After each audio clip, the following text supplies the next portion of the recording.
It's been percolating for 10 years. I wrote the first draft in 2015, so I don't know exactly what sparked it in the very moment, but I grew up being quasi-obsessed with twins, the Olsens, their various canceled TV shows, Sister Sister. um, uh, and yeah, I dated an identical twin. Okay, I don't think I knew this. Oh, Really? news. That was news. New news. Yeah, okay, after we broke up, that's when I wrote the first draft. Are you serious? Yes.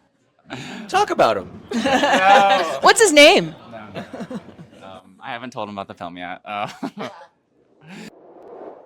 guess I wrote it in a way that felt comfortable to me, so I identified with the character. I wasn't necessarily 100% set on playing it. In my first film, I also starred and directed, and after that, I was reticent to do it again. But my producer sort of uh, made me do it, and then everyone along the way never questioned it. Well, I mean, I guess they did because it took us 5 years to find the financing. But other than that, this guy, championed it from our first meeting as well. I mean, I knew it would ultimately be incumbent upon the chemistry between Roman and Dennis. So I think I prioritized that most, and I think I just felt so comfortable with Dylan that kind of gave me the confidence to be able to do it again. Well, when I first read it, I first of all, I loved how complete it was. I feel like oftentimes as an actor, you get a script and it's always contextualized with like, they're still doing work on it, but what do you think? And they want your commitment tomorrow, but they don't have a draft, and and so it was really a complete piece. And I really loved. I think I just felt a connectivity to the voice and the humor, and then I really enjoyed the ride that it took you on, the journey, and sort of the themes of humanity woven throughout, using what I thought was just like such a clever and fun kind of twist and sort of twin centerpiece, you know what I mean, as you say, but it's not really what the film is about at the end of the day. It's like about loss and relationships, friendship, and it's that emotionality woven throughout really struck me. And then as soon as I met James, well, after watching his first film too and seeing what a true filmmaker he was, and then when I met him, I was just like totally in, and just grew from there. Yeah. I just loved it. It was really that simple. I just thought it was so original, and I wanted to be part of anything that these guys were doing. It's true. The first time I read it, I was actually on a ski lift because it was sent No to way. me. Yes. My agent was like, "You have no time to read this, but he wants to talk to you tonight." So I was skiing with my family, and I was reading on the ski lift, and I hated every time I had to get off because I was like, "Come on, I have to ski down before I can read it again." That's insane.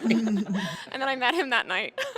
But I was just really pleasantly surprised that I was even being considered for the role of Marcy. It's so different to what I've done before. I love the humor in it as well, the voice, the tenderness in it too, and how it speaks to loneliness. And I after meeting you guys in the chemistry read, I was keeping everything crossed that I would get it, and they gave it to me. So yay. Well, everything is so distinct in the script.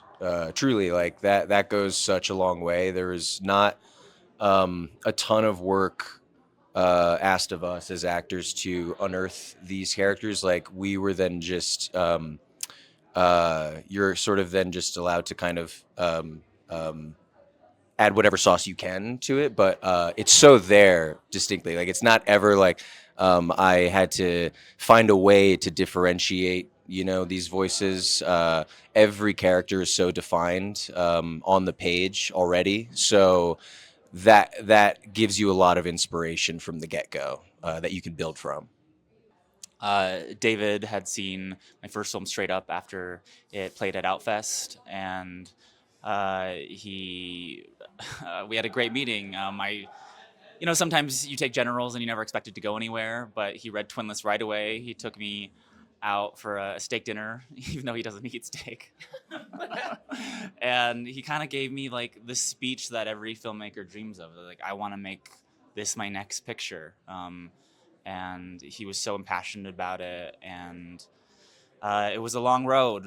We've been passed on by everybody in town, over 100 financiers, and It's so true. yeah, more than that. Alex could give you the Yeah. exact count. Our co-producer, actually Mickey Lee, our executive producer, she was the one who shared the script with Dan Cohen at Republic Pictures, and they were finally the ones who said yes. And it only I feel like Lady Gaga, there can be 99 people in a room, and but it's true. Yeah. It just takes one, and we're also grateful that Yeah. we got to make the film on our terms, and really, yeah, I think that's rare in this industry to, especially with any sort of studio backing, to truly make the film that you want to make.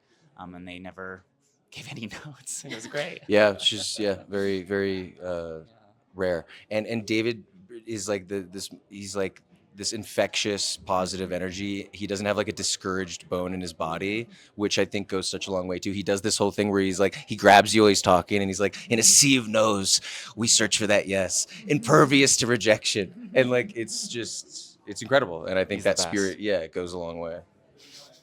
I surrounded myself with wonderful people. I think that's where you have to be really particular with casting, especially. My background was in casting as my day job, so I really do think that that's like 90% of directing. And but you also rewrite the film again when you're on set, and then again in edit. So it's really just massaging it and trying to. I think we gave ourselves latitude and tried to set up the schedule to afford maximum time to really capture the performances that really spoke to all the tonal fluctuations throughout the film.